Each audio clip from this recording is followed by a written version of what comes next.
ప్రభు అంటున్నాడు, నీ కుడి కన్ను నేను అభ్యంతరపరిచినడలా దాని పెరికి నీ యొద్ద నుండి పారవేయము. నీ కుడి కన్ను నీ చూపు నిన్ను అభ్యంతరపరిస్తే, నీ చూపు నీకు దేవునికి అభ్యంతరకరంగా ఉంటే ఆ కన్నే పీకేసి పడేసాయి అంటున్నాడు యేసయ్య.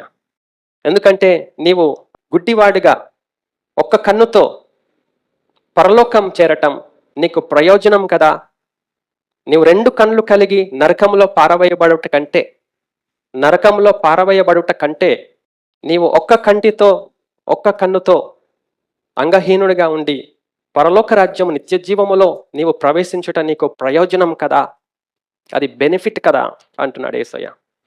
ఏది ప్రయోజనం కాదో యేసయ్య మనకు చెప్పాడు. ఆది నుండి దేవుడు చెప్పుకుంటా వస్తున్నాడు, నీకు ప్రయోజనం కలుగునట్లు నీ దేవుడనైన యెహోవానగు నేనే నీకు ఉపదేశము చేయుదును.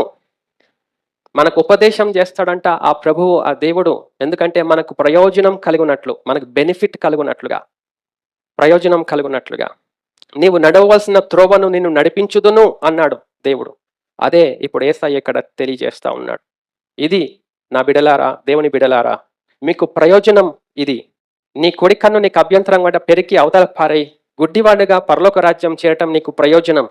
అంతేకాని నీ కన్నులు దేవునికి నీకు ఆటంకంగా ఉంటే, మోహపు చూపుతో నీ కన్నులు నిన్ను అభ్యంతరపరుస్తూ ఉంటే వాటిని పెరికివేయి. అంత కఠినంగా దేవుడు చెప్తా ఉన్నాడు.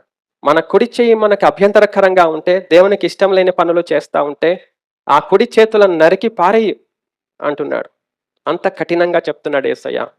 ఎందుకంటే నీవు అంగహీనుడిగా ఒక చెయ్యి లేకుండా దేవుని రాజ్యంలో ప్రవేశించడం, నిత్య జీవములో ప్రవేశించడం నీకు ప్రయోజనం. ఇట్స్ బెనిఫిట్ ఫర్ యూ, అది నీకు మేలు అంటున్నాడు. నీవు ఆరోగ్యంగా రెండు చేతులతో ఉండి దేవునికి వ్యతిరేకంగా జీవించి నరకములో పడకుండా నీవు నీ చేతిని నరికి పారవేయు అంటున్నాడు. అంటే ఆ ఇంటెన్సిటీ, ఆ తీవ్రత ఏంటో యేసయ్య మనకు తెలియజేశాడు. నరకములో పారవేయబడ్డానికి, నరకములో పడడానికి మన కన్నులు, మన చేతులు, మన శరీరము ఆటంకముగా ఉంటే దాన్ని సరి చేసుకో, ఆటంకాన్ని తొలగించుకో. లేకపోతే నువ్వు నరకములో పడతావు, పారవేయబడతావు, నశించిపోతావు. అది నీకు నిష్ప్రయోజనం. నీకు ప్రయోజనం కలగాలంటే అభ్యంతరంగా ఉన్నవి నరికి పెరికి వేసాయి అని దేవుడు మనకు తెలియజేస్తా ఉన్నాడు.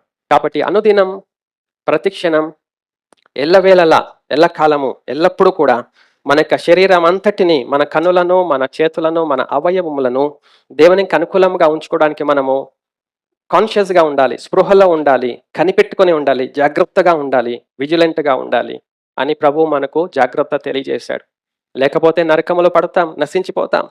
అది మనకు కలగకూడదు.